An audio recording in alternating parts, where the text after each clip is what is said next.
Play from Money FM 89.3. Elliot, do you know the origin of this term unicorn? We've been making bad jokes about it all morning, but why do we use the reference unicorn when we're talking about these tech startups? I honestly cannot remember the reason or how this name came about, but I'm guessing it's got something to do with how valuable it is.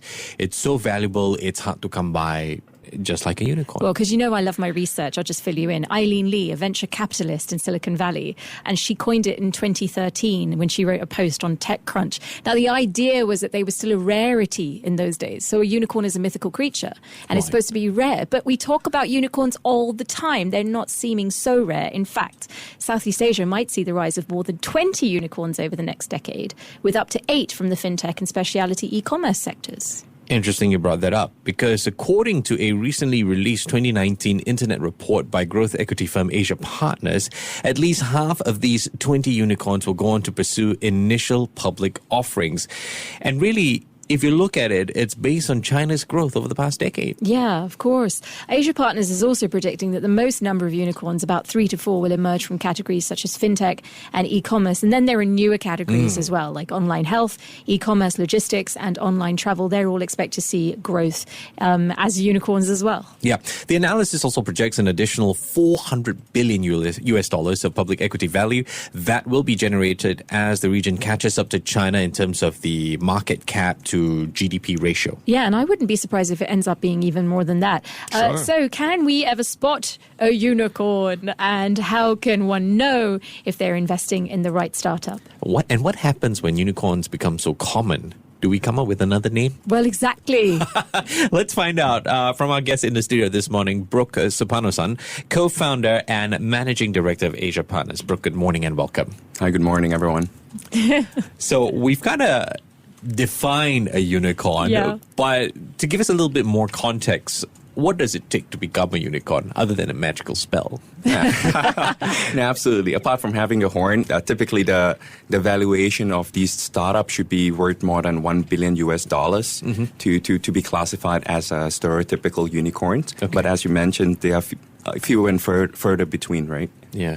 The tech scenes, the tech startups, they tend to get valuated higher. I mean, we saw a situation where WeWork, for example, there was a bit of confusion. Are they a tech company or are they a property company? And that confusion created that difference in value. Absolutely. I think difficulty is always differentiating, a tech company and a normal brick and mortar company, right? And growth sometimes makes people get a little bit too carried away. And the fear of missing out, right? Essentially, that creates a lot of problem we are seeing today. Yeah, anecdotally, I hear, I've spoken to people who've gone to VCs with pitches and are like, I'm definitely putting the word tech in my pitch because the valuation is completely different. Anyway, tell us a bit more about Asia Partners and how you decide who you're going to invest in. Absolutely. So Asia Partners, we are a newly founded tech-focused private equity fund based in Southeast Asia, coming together with other 4 co-founders. So myself, Nick Nash, ex-president of Sea, Oliver Ripple, so ex-CEO of B2C e-commerce from Naspers, and Petra Harun and Kian Yun, who is looking after Indonesia and Vietnam respectively. So we come together to found Asia Partners essentially to back new startups in Southeast Asia.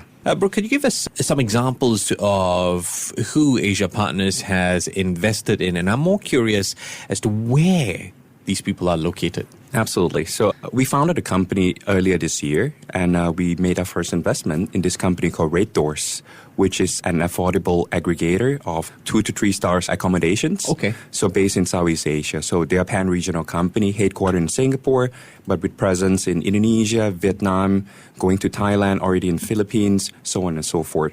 I think Red Doors is a stereotypical and fits our thesis very much in terms of what can be potentially the next unicorn, or what we call rhinos nowadays, right? Or i.e. startups with closer to profitability. Right. Wait. Back up a second. Why, rhino? Can you explain? No, absolutely. For what you guys mentioned, right? Unicorn is not real. Unicorn is mythical. Whereas nowadays, in these days and age, post WeWork, we look for companies that are demonstrating real values, creating real values to the customer, and growing nicely. So much more hardy and real, right? Like rhinos. Yeah, well, Right.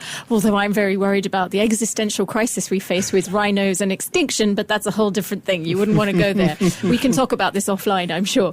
But let's talk about how many unicorns, for now, there are in Southeast Asia. It seems like a really exciting picture. How many are there in Southeast Asia? And more specifically, how many in Singapore? Sure. So we have about roughly 10 unicorns now. A good 50-60% of them are actually based in Singapore, or at least Singapore headquartered. So the most prominent name is obviously Sea, so which runs Garena and Shopee. So now already a $17 billion market capitalization company. And a few others, right, that are joining the rank. A lot of these companies could be based or at the very least originated outside of Singapore, but then very quickly moved on to use Singapore as its headquarters to expand regionally. Zilingo being the name that come to mind. We're speaking with Brook Supanusonti, who is the co-founder and managing director of Asia Partners. We mentioned earlier on, and this is based on the report, how Southeast Asia might see the rise of more than 20 unicorns over the next decade. Asia Partners, your firm predicts that the most number of unicorns, around 3 to 4, will emerge from categories such as fintech and e-commerce. Tell us a little bit more about the fintech and e-commerce sectors and really why it looks like this machine is not going to stop anytime soon. I think to take a quick step back, right, we believe that Southeast Asia has only entered a very unique period of history where our income per GDP per capita has crossed the magical $3,500 threshold. So what this means is that a lot of disposable income, which was otherwise unavailable to a lot of people, right, become available. So a lot of the things that people couldn't afford historically, now they can, and that number can triple easily. So what that means is that the growth in terms of discretionary incomes and discretionary spend, which leads directly to e-commerce, fintech. So a lot of growth in that sector. So, and to couple with the fact that outside of Singapore, a lot of these sectors are very traditional, right? And a lot of people, for example, didn't have computer, are unbanked. So fintech, for example, solve a lot of that problem, and we're seeing a lot of growth as a result of that disruption. Yeah, all of these handheld devices, they've sort of democratized access to products, haven't they? Will we be seeing IPOs down the line? Because there's a lot of people who listen to stories like this and they say, well, I want a piece of that action. Well, very much so. If you look at China as an example, for example, it takes a bit of time for the entire tech ecosystem to form, for enough talent to be there, people to have mobile phones to basically, for example, adapt their purchasing behavior or just general behavior, right? If you look at China today, almost all transactions are done via mobile phone, via Alipay, WeChat Pay, whatever it is. And in Singapore today, we are seeing GrabPay, FavePay, and a few others, and we are only at just the beginning. So it takes a little bit of time for the whole ecosystem to get formed. So we are probably still a couple of years away yet. But if you looked at companies that could, if they want to go IPO tomorrow, Grab would be a good name to think about, and a few others, yeah. It also comes down to the infrastructure needs, because it's like in China, it's not like there's an ATM down the road, hence that rise of tech. With regard to the fintech and e-commerce sectors, is it even possible for these sectors to get oversaturated? Because there's so much optimism going into it. And then there's the report that you guys just published. No, for sure. And I think what separates the weeds from the chaff, right, it's really the business model, right? I think if you want to go in and start a company, just become another Me Too company, that's probably not the wisest thing to do. There are probably, certain sectors, certain business model within the verticals that are a little bit more profitable than the others. Yeah. And those probably are likely, to become the next rhinos, probably going to outlast, the herd. Here in Singapore, are we seeing potential unicorns coming up? You were saying that at least 50% of the ones that you're talking about are here. And why do you think that they have the potential to reach unicorn status? I think for companies to be based in tech companies to be based in Singapore, I think benefiting so much from all the great infrastructure that Singapore can afford, not to mention the rule of law and also the ability to raise capital, right? I think having Singapore as a base to expand regionally makes a lot of sense, and we're seeing a lot of companies that are operating on that basis. So Sea is a really good example of this. Lazada, of course, and Grab, another good example. These companies on its own, each of these Southeast Asian market is probably not large enough to cater for a very large public companies, but collectively, I think it makes a lot of sense. I think historically it has not been the easiest to operate on a regional basis, but increasingly people are much more comfortable to do so. Actually, since we're talking about the potential unicorns that are coming up. I'm curious, how do you guys actually spot a unicorn? Say for those of us who are a little bit more financially savvy, not quite in the game, how do you spot a unicorn?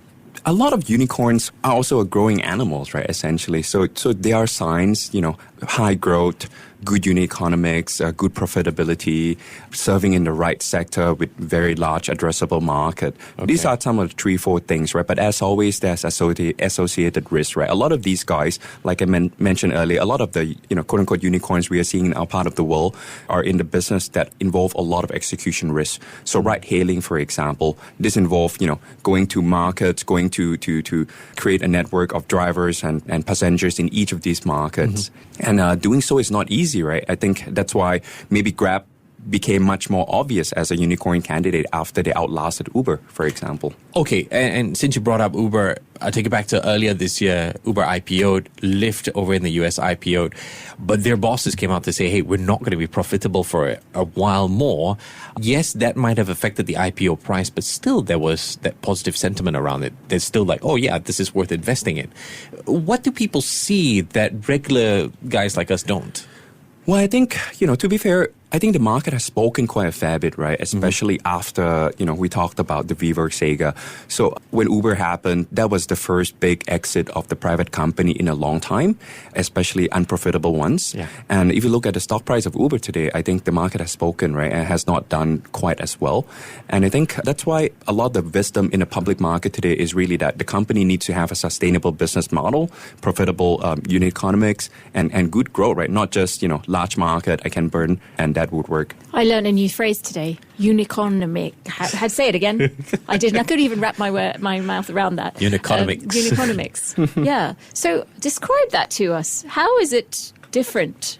What is it you're actually talking about when you use that phrase? Unit economics. So what that means is simply that for every single transaction that you do, how profitable are you? Right. So, for example, if you sell a stuff on Shopee, right, or on Lazada, sure, you make some sort of revenue, you take a cut, and after that, you spend it on marketing, on wages. Right. So, what is your profitability essentially? So, private investors use it almost as a shorthand for, okay, before you get to real net income profitability, let's say if you're not growing, how profitable you can be.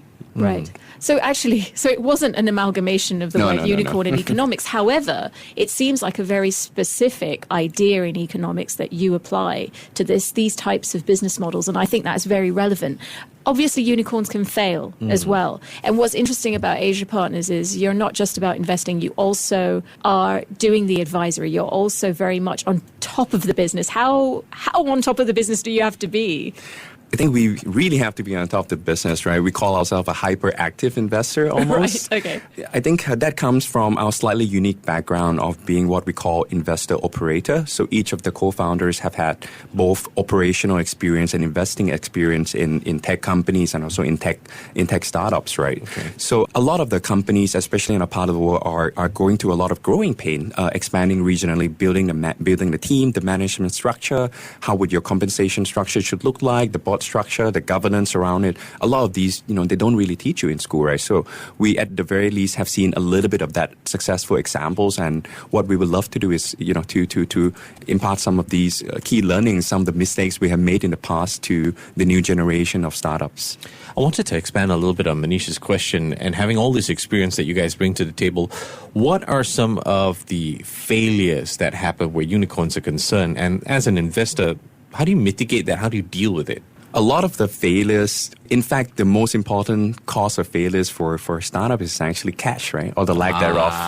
Hyper optimism that, okay, I'm going to be able to raise gazillion amount of dollars in perpetuity leads to over optimism and over investment sometimes, right? Some of these investment in marketing, for example, or discounts are not turning into real good results, right? So what that means is that having a little bit of reality check almost and check in on very granular basis on a weekly, monthly, how these guys are doing, whether they're actually making sense. A lot of these are just, common sense, right? They're not doing things completely out of whack. Helps a lot, yeah. Where do a lot of these companies want to raise money? Because we've spoken to a number of entrepreneurs who've come in as guests of ours on this show, and some of them have said, the place you want to be actually is Silicon Valley, because that's where you get the most money, you raise the most, but also you are rubbing shoulders with the people who can give you the kind of advice that you need to expand and grow. Sure. Well, on the flip side, you are literally 15 hours away from anyone sitting in Palo Alto, right? This is true, yeah. There's always a bit of a lag there, and there's always going to be a home court bias, right? I'm always going to be focusing more on people physically closer to us rather than the other way around. Mm-hmm. And also, one more point I'd like to make is that a lot of these companies are more traditional software or internet companies, right, that has the ability to grow globally. So what we call category 1 companies. So Facebook is probably the best example. Yeah. Being based out of Silicon Valley makes a lot of sense. A lot of potential unicorns in Southeast Asia are actually companies that focus on serving the Southeast Asian markets itself. It makes so much more sense to be based in Singapore as opposed to Silicon Valley. Brook Supanusonti, who is co-founder and managing director Asia Partners, in the studio with us this morning. Thank you so much for your time today. Thank you. Before acting on the information on Money FM, please consider if it's suitable for your own investment objectives, financial situation, and risk tolerance. To listen to more great interviews, download our podcasts at moneyfm893.sg or download the SPH radio app available on Google Play or the App Store. Play or the App Store. Play or the